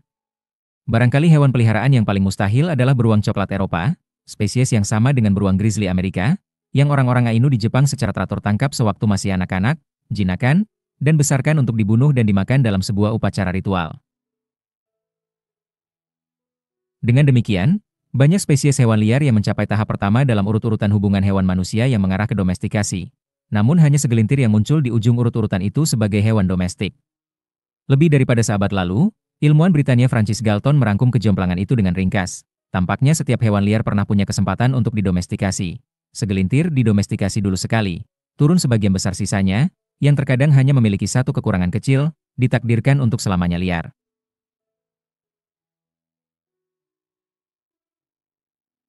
Kapan spesies hewan didomestikasi menjadi bukti ketiga yang mengkonfirmasi pandangan Galton bahwa suku-suku penggembala awal dengan cepat mendomestikasi semua spesies mamalia besar yang cocok untuk didomestikasi. Semua spesies yang waktu domestikasinya terbukti secara arkeologis, didomestikasi antara sekitar 8.000 dan 2.500 SM, dengan kata lain, dalam beberapa ribu tahun pertama perkembangan masyarakat petani penggembala menetap yang muncul setelah zaman es terakhir. Seperti yang tercantum dalam tabel 93, zaman domestikasi mamalia besar diawali dengan domba, kambing, dan babi, serta diakhiri dengan unta. Sejak 2.500 SM tidak ada penambahan signifikan. Tentu saja sejumlah mamalia kecil memang baru didomestikasi pertama kali lama setelah 2.500 SM. Misalnya, kelinci baru didomestikasi sebagai sumber makanan pada zaman pertengahan, mencit dan tikus untuk penelitian laboratorium pada abad ke-20, dan hamster sebagai hewan kesayangan pada 1930-an. Berlanjutnya perkembangan domestikasi mamalia kecil tidaklah mengejutkan, Sebab memang ada ribuan spesies liar sebagai kandidat, dan karena nilai manfaat mereka terlalu kecil bagi masyarakat-masyarakat tradisional dibandingkan upaya memeliharanya. Namun domestikasi mamalia besar tampaknya berakhir 4.500 tahun silam. Pada waktu itu, semua di antara ke-148 spesies besar kandidat domestikasi di dunia pastilah telah diuji berulang-ulang, dengan hasil hanya segelintir yang lulus dan tidak satupun spesies cocok yang tersisa. Bukti keempat bahwa sebagian spesies mamalia jauh lebih cocok daripada spesies lain adalah domestikasi mandiri berulang pada spesies yang sama. Bukti genetik berdasarkan sebagian materi genetik kita yang dikenal sebagai DNA mitokondria belum lama ini mengkonfirmasi, seperti telah lama diduga, bahwa sapi berpunuk di India dan sapi Eropa yang tak berpunuk sebenarnya berasal dari dua populasi terpisah sapi liar nenek moyang yang berdivergensi ratusan ribu tahun silam. Dengan kata lain, orang-orang India mendomestikasi subspesies Auroch liar lokal di India, orang-orang Asia Barat Daya secara mandiri mendomestikasi subspesies Auroch Asia Barat Daya milik mereka sendiri, sementara orang-orang Afrika Utara mungkin secara mandiri mendomestikasi Auroch Afrika Utara. Serupa dengan itu, serigala didomestikasi secara mandiri hingga menjadi anjing di Amerika dan barangkali di beberapa bagian berbeda Eurasia, termasuk Cina dan Asia Barat Daya. Babi modem berasal dari urut-urutan mandiri domestikasi di Cina, Eurasia Barat, dan barangkali di daerah-daerah lain juga. Contoh-contoh itu menekankan kembali bahwa segelintir spesies liar sama yang cocok untuk didomestikasi menarik perhatian banyak masyarakat manusia berbeda. Kegagalan upaya-upaya modern menjadi bukti terakhir bahwa kegagalan-kegagalan masa lalu untuk mendomestikasi sebagian besar spesies kandidat liar berakar dari kekurangan spesies-spesies itu, bukan karena kekurangan manusia zaman dahulu. Orang-orang Eropa zaman sekarang adalah pewaris salah satu tradisi domestikasi hewan terlama di bumi, yang dimulai di Asia Barat Daya sekitar 10.000 tahun silam. Sejak abad ke-15, orang-orang Eropa telah menyebar ke seluruh penjuru dunia dan menemukan spesies-spesies mamalia liar yang tidak ditemukan di Eropa. Pemukim Eropa, seperti orang-orang Papua yang saya jumpai bersama hewan kesayangan seperti kanguru dan posum, telah menjinakkan atau menjadikan banyak mamalia lokal sebagai hewan kesayangan, seperti juga penduduk pribumi. Para penggembala dan petani Eropa yang beremigrasi ke benua-benua lain juga telah melakukan upaya-upaya serius untuk mendomestikasi sejumlah spesies lokal. Di abad ke-19 dan 20, setidaknya 6 mamalia besar, eland, rusa merah, rusa besar, lembu kesturi, zebra, dan bison Amerika, menjadi sasaran proyek-proyek domestikasi yang terorganisasi, yang dilaksanakan oleh petangkar ilmiah hewan dan ahli genetika modern.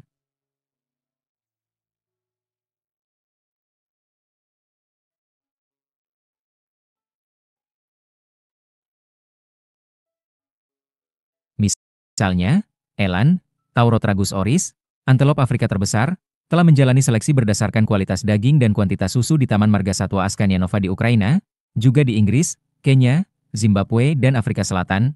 Satu petemakan eksperimental untuk rusa merah telah dioperasikan oleh Rowett Research Institute di Aberdeen, Skotlandia. Sementara petemakan eksperimental untuk rusa besar telah dioperasikan di Taman Nasional Pechero Ilich di Rusia. Namun upaya-upaya modern itu hanya meraih kesuksesan yang sangat terbatas. Sementara daging bison terkadang muncul di sejumlah supermarket as, dan sementara mose telah ditunggangi, diperas susunya, dan digunakan untuk menarik kereta salju di Swedia dan Rusia, tak satupun upaya itu yang memberikan hasil dengan nilai ekonomi mencukupi sehingga menarik banyak peternak. Sungguh mengejutkan bahwa upaya-upaya belakangan ini untuk mendomestikasi eland di Afrika sendiri, di mana resistensinya terhadap penyakit dan toleransinya terhadap iklim memberinya keunggulan besar dibandingkan hewan dari Eurasia yang rentan terhadap penyakit-penyakit Afrika, ternyata belum juga berhasil.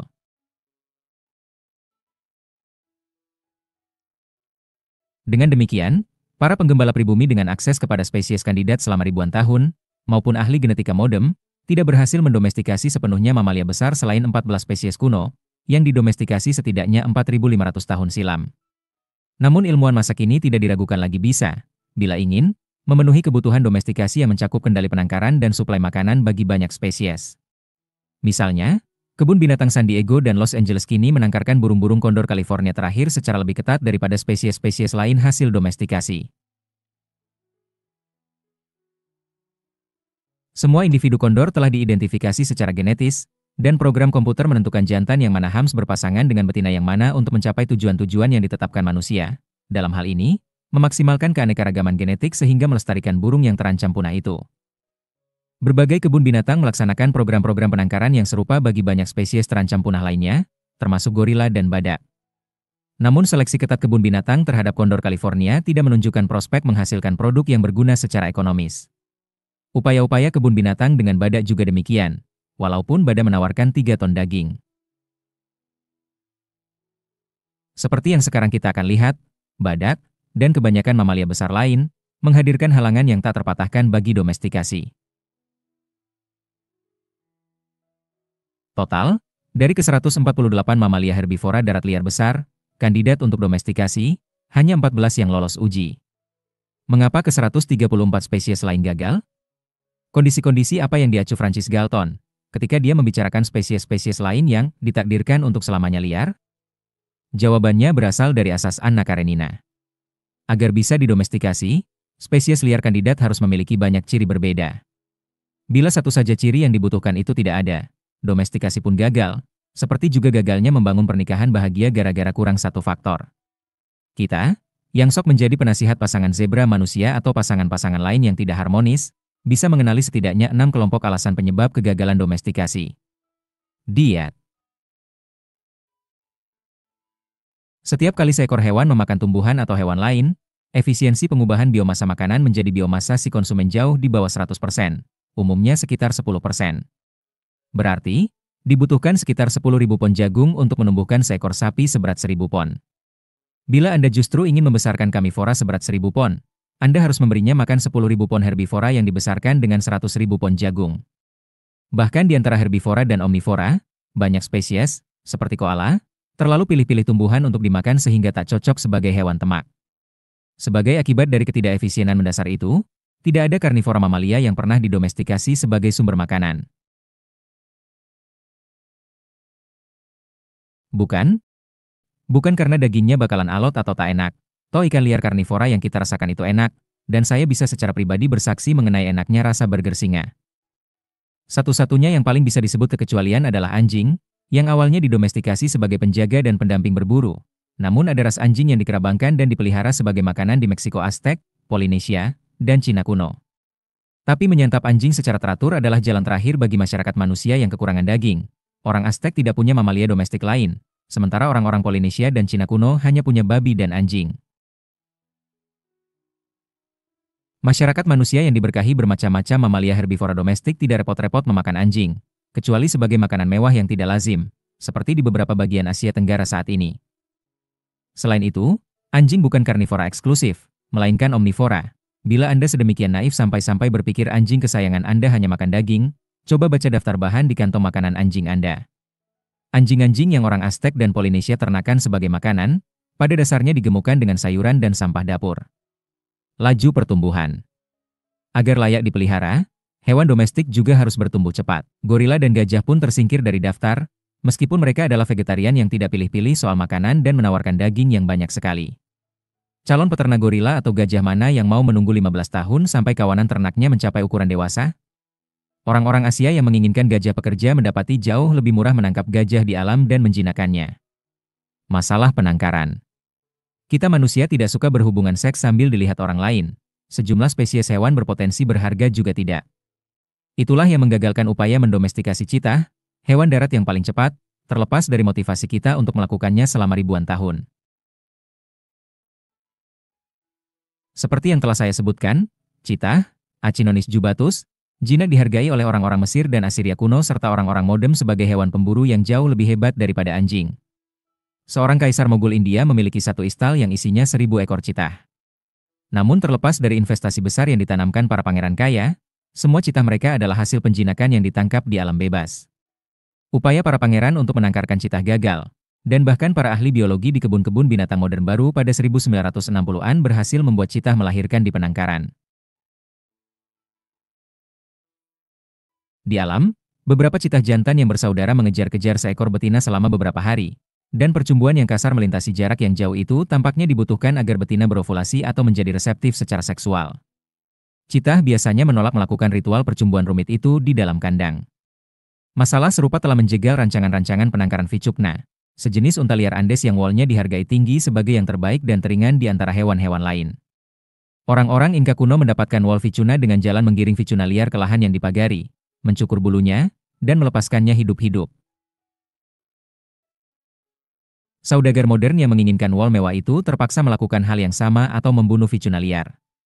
Terlepas dari insentif kuat berupa uang dan gengsi, semua upaya menangkarkan vicuna demi produksi wol sejauh ini gagal, karena alasan-alasan yang mencakup antara lain ritual percumbuan lama dan rumit sebelum kawin, yang terhambat dalam penangkaran, ketidaksukaan sengit vicuna jantan terhadap sesamanya, dan kebutuhan mereka akan wilayah mencari makan sepanjang tahun serta wilayah tidur terpisah sepanjang tahun. Sifat yang bengis. Secara alami, nyaris setiap spesies mamalia yang cukup besar, mampu membunuh manusia. Ada orang yang mati terbunuh babi, kuda, unta, dan sapi.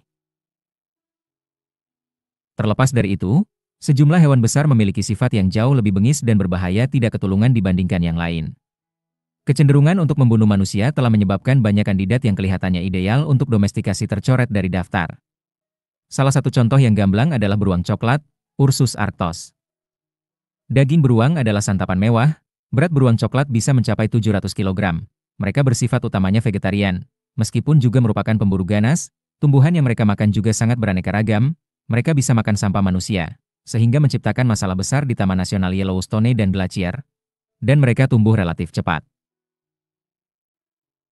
Bila saja mereka berperilaku baik di penangkaran, beruang coklat akan menjadi hewan pedaging yang hebat. Orang-orang Ainu di Jepang melakukan percobaan dengan secara rutin membesarkan anak beruang coklat sebagai bagian dari ritual. Tapi oleh karena alasan-alasan yang bisa dipahami, orang Ainu menganggap bijak untuk membunuh dan memakan anak beruang itu saat berumur setahun. Memelihara beruang coklat untuk waktu lebih lama sama saja bunuh diri. Saya belum pernah dengar ada beruang coklat dewasa yang berhasil dijinakkan. Satu lagi kandidat yang sebenarnya cocok namun terdiskualifikasi karena alasan-alasan yang sama gamblangnya adalah kerbau Afrika. Kerbau Afrika bertumbuh cepat sampai mencapai bobot 1 ton dan hidup dalam kawanan yang memiliki hierarki dominansi yang berkembang baik, sifat yang keuntungannya akan kita bahas di bawah. Namun kerbau Afrika dianggap sebagai mamalia besar Afrika yang paling berbahaya dan tak terduga. Siapapun yang cukup sinting untuk mencoba mendomestikasinya pasti tewas saat berupaya atau terpaksa membunuh si kerbau sebelum terlalu besar dan galak. Serupa dengan itu, kuda Nil, vegetarian seberat 4 ton, akan menjadi hewan ternak yang hebat seandainya saja tidak berbahaya. Kuda Nil menewaskan lebih banyak orang setiap tahun daripada mamalia Afrika lain, bahkan termasuk singa. Tidak banyak orang yang heran kalau mendengar kandidat-kandidat yang terkenal galak itu didiskualifikasi. Tapi ada kandidat-kandidat lain yang bahayanya tidak begitu dikenal. Misalnya, 8 spesies equid, kuda dan kerabat-kerabatnya, sangat berbeda-beda sifatnya. Walaupun kedelapannya secara genetis sangat dekat satu sama lain sehingga bisa kawin silang dan menghasilkan keturunan yang sehat, walaupun biasanya mandul. 2 di antaranya, kuda dan keledai Afrika Utara, nenek moyang keledai, didomestikasi dengan berhasil. Ada keledai Asia, dikenal juga sebagai onager, yang berkerabat dekat dengan keledai Afrika Utara. Oleh karena tempat asalnya mencakup juga bulan sabit subur, tempat lahirnya peradaban barat dan domestikasi hewan, orang-orang zaman dahulu pastilah telah banyak mencoba-coba mendomestikasi onager. Kita tahu dari penggambaran-penggambaran Sumeria dan masa-masa sesudahnya bahwa onager biasa diburu, juga ditangkap dan hibridisasi dengan keledai dan kuda. Sejumlah penggambaran kuno tentang hewan serupa kuda yang digunakan sebagai hewan tunggangan atau penarik kereta mungkin mengacu kepada onager. Tapi semua orang yang menulis tentang onager, mulai dari orang Romawi sampai penjaga kebun binatang modem, sangat mengeluhkan soal sifat onager yang pemberang dan kebiasaan jelek mereka yang gemar menggigit orang. Sebagai akibatnya, walaupun dalam segi-segi lain mirip dengan nenek moyang keledai, onager tak pernah didomestikasi. Spesies-spesies zebra Afrika bahkan lebih parah. Upaya-upaya domestikasi paling jauh hanya mengaitkan mereka ke kereta. Mereka dicoba dijadikan hewan penarik beban di Afrika abad ke-19, dan Lord Walter Rothschild yang nyentrik berkendara melalui jalanan London dalam kereta yang dihela oleh zebra. Sialnya, zebra menjadi luar biasa berbahaya seiring pertambahan usianya. Memang, banyak individu kuda yang juga bandel, namun zebra dan onager hampir seragam dalam soal kebengisan. Zebra memiliki kebiasaan tidak menyenangkan yaitu menggigit orang dan ogah melepasnya. Oleh karena itu mereka mencederai lebih banyak penjaga kebun binatang Amerika dalam setahun daripada harimau. Zebra juga nyaris mustahil dilasso dengan tali, bahkan bagi koboi yang memenangkan kejuaraan rodeo dengan melasso kuda, karena kemampuan andal mereka untuk melihat tali yang melayang ke arah mereka, dan kemudian menunduk menghindarinya. Oleh karena itu jarang sekali, kalau memang pernah ada, yang berhasil memasangkan pelana atau menunggangi zebra, dan antusiasme orang Afrika Selatan untuk mendomestikasi zebra pun sima.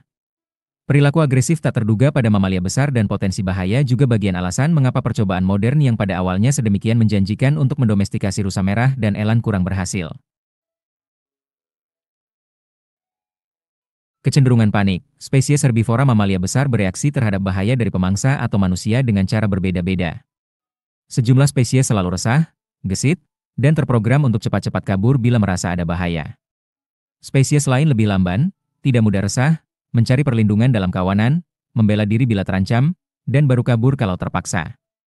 Kebanyakan spesies rusa dan antelop, dengan rusa kutub sebagai kekecualian mencolok, tergolong tipe pertama, sementara domba dan kambing tipe kedua. Wajarlah kalau spesies yang selalu resah sulit dipelihara di penangkaran. Bila ditempatkan dalam lahan berpagar, mereka mudah panik, dan mati gara-gara syok atau menabrak-nabrakan diri sampai mati ke pagar dalam upaya melarikan diri. Hal ini terlihat pada, contohnya, gazelle, yang selama ribuan tahun merupakan spesies buruan yang paling sering diburu di beberapa bagian bulan sabit subur. Tidak ada spesies mamalia lain yang para pemukim pertama kawasan itu memiliki paling banyak kesempatan untuk domestikasi kecuali gazelle. Namun tidak ada spesies gazelle yang pernah didomestikasi. Coba bayangkan saja mencoba menggembala hewan yang melejit, membabi buta menabrakkan dirinya sendiri ke tembok, bisa melompat nyaris setinggi 10 meter, dan bisa lari dengan kecepatan sampai 80 km per jam. Struktur sosial.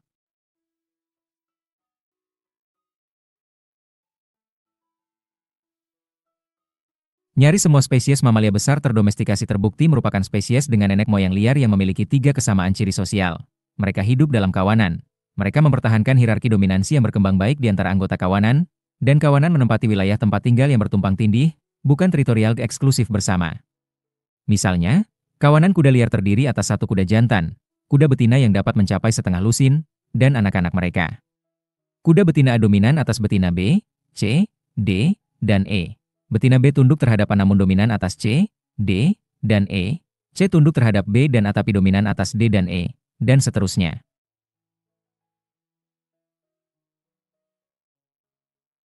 Ketika kawanan itu sedang berpindah tempat, anggota-anggotanya mempertahankan urutan yang khas. Di belakang, si jantan, di depan, betina berperingkat tertinggi, diikuti oleh anak-anaknya sesuai urutan usia, dengan yang paling muda dulu, dan di belakangnya, betina-betina lain sesuai peringkat, masing-masing diikuti oleh anak-anaknya sesuai urutan usia.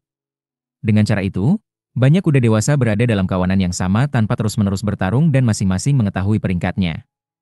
Struktur sosial itu ideal untuk domestikasi, sebab manusia pada dasarnya mengambil alih hierarki dominansi. Kuda domestik yang sekelompok berjejer mengikuti manusia pemimpin seperti mereka normalnya mengikuti betina peringkat teratas.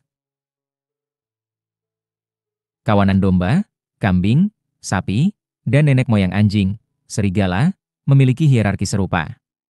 Selagi hewan muda bertumbuh dalam kawanan semacam itu, mereka dalam benak menghafal hewan-hewan lain yang biasa mereka lihat di sekitar mereka.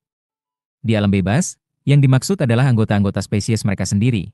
Namun hewan kawanan muda yang besar di penangkaran juga melihat manusia di sekitar mereka, yang juga mereka tanamkan dalam benak. Hewan-hewan sosial semacam itu mudah digembala. Oleh karena mereka toleran satu sama lain, mereka bisa dikumpulkan jadi satu. Oleh karena mereka secara naluriah mengikuti pemimpin dominan dan menanamkan dalam benak bahwa manusia adalah pemimpin, mereka bisa dengan mudah digiring oleh penggembala atau anjing gembala. Hewan kawanan tidak ribut sewaktu dikandangkan ramai-ramai, sebab mereka terbiasa hidup dalam kelompok-kelompok yang berdesak-desakan di alam. Sementara itu, anggota spesies hewan teritorial yang paling soliter tidak bisa digembala. Mereka biasanya tidak saling menenggang, mereka tidak menanamkan manusia dalam benak, dan mereka tidak memiliki naluri tunduk kepada yang lain. Siapa yang pernah melihat barisan kucing, yang di alam soliter dan teritorial, mengikuti seorang manusia atau membiarkan diri mereka digembala manusia? Semua pecinta kucing tahu kucing tidak tunduk kepada manusia seperti anjing yang melakukannya secara naluriah. Hanya kucing dan ferret spesies mamalia teritorial yang didomestikasi, sebab motif kita melakukannya bukanlah untuk menggembalakan mereka dalam kelompok besar yang dibesarkan untuk dimakan, melainkan hanya untuk dipelihara sebagai pemburu soliter atau binatang kesayangan. Sementara kebanyakan spesies teritorial soliter sejauh ini tak ada yang berhasil didomestikasi. Yang terjadi pada kebanyakan spesies kawanan ternyata bukan kebalikannya. Sebagian besar tidak bisa didomestikasi, karena sejumlah alasan tambahan. Pertama-tama, kawanan banyak spesies tidak memiliki wilayah tempat tinggal yang bertumpang tindih, melainkan mempertahankan wilayah eksklusif dari kawanan-kawanan lain. Mengandangkan dua kawanan semacam itu bersama-sama, sama mustahilnya dengan mengandangkan dua pejantan spesies soliter. Kedua, banyak spesies yang hidup dalam kawanan untuk sementara waktu saja dalam setahun, dan bersifat teritorial di musim kawin, ketika mereka bertarung dan tidak menenggang keberadaan satu sama lain. Itulah yang terjadi pada kebanyakan spesies rusa dan antelop, lagi-lagi dengan rusa kutub sebagai kekecualian, dan itulah salah satu faktor utama yang menyebabkan semua spesies antelop sosial yang membuat Afrika terkenal gagal didomestikasi. Sementara bayangan pertama orang tentang antelop Afrika adalah kawanan padat mahaluas yang merentang di sepanjang cakrawala. Sebenarnya pejantan kawanan-kawanan itu menempatkan diri pada jarak-jarak tertentu dan membentuk wilayah kekuasaan, serta bertarung sengit satu sama lain ketika musim kawin. Oleh karena itu, antelop tidak bisa dipelihara dalam kandang penangkaran yang ramai, seperti yang bisa kita lakukan kepada domba atau kambing atau sapi. Perilaku teritorial yang dikombinasikan dengan sifat galak dan laju pertumbuhan lamban menyebabkan badak juga tersingkir dari lahan peternakan. Terakhir, banyak spesies kawanan, lagi-lagi termasuk sebagian besar rusa dan antelop, tidak memiliki hierarki dominansi yang tergariskan dengan baik dan tidak secara naluriah siap menanamkan pemimpin dominan dalam benak, sehingga bisa menganggap manusia sebagai pemimpin. Sebagai akibatnya, walaupun banyak spesies rusa dan antelop sudah berhasil dijinakkan, tak pernah ada yang melihat rusa dan antelop jinak digiring dalam kawanan seperti domba. Masalah itu juga menggagalkan domestikasi domba tanduk besar Amerika Utara, yang tergolong ke dalam genus yang sama dengan domba mouflon Asia, nenek moyang domba domestik kita.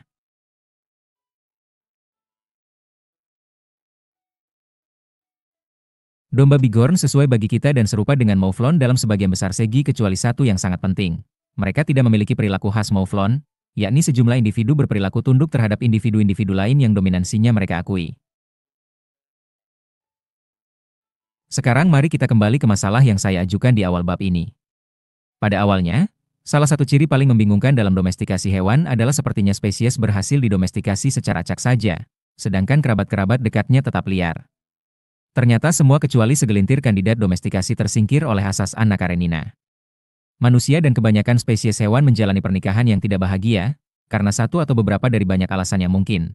Diet hewan, laju pertumbuhan, kebiasaan kawin, perangai, kecenderungan panik, dan beberapa ciri organisasi sosial. Hanya segelintir spesies mamalia liar yang menjalin pernikahan bahagia dengan manusia, karena kecocokan mereka dari berbagai segi berbeda itu. Orang-orang Eurasia kebetulan mewarisi jauh lebih banyak spesies herbivora mamalia liar besar yang bisa didomestikasi daripada orang-orang di benua-benua lain. Hasil itu, dengan segala keunggulan penting bagi masyarakat-masyarakat Eurasia, berakar dari 3 fakta dasar mengenai geografi, sejarah, dan biologi mamalia. Pertama-tama, Eurasia, karena wilayahnya yang luas dan keanekaragaman ekosistemnya, sedari awal memiliki jumlah kandidat paling banyak. Kedua, Australia dan Amerika, namun bukan Eurasia atau Afrika, kehilangan paling banyak kandidat mereka dalam gelombang kepunahan besar-besaran pada akhir kala Pleistosen. Barangkali karena mamalia di kedua benua yang disebutkan duluan itu terlebih dahulu terpapar kepada keberadaan manusia secara mendadak dan sedemikian terlambat dalam sejarah evolusioner kita, ketika keterampilan berburu kita sudah sangat berkembang. Terakhir, persentase kandidat yang lestari dan terbukti cocok untuk domestikasi di Eurasia lebih tinggi daripada di benua-benua lain. Kajian terhadap kandidat-kandidat yang tak pernah didomestikasi, misalnya mamalia pembentuk kawanan besar di Afrika, mengungkapkan alasan-alasan khusus yang mendiskualifikasi masing-masing spesies.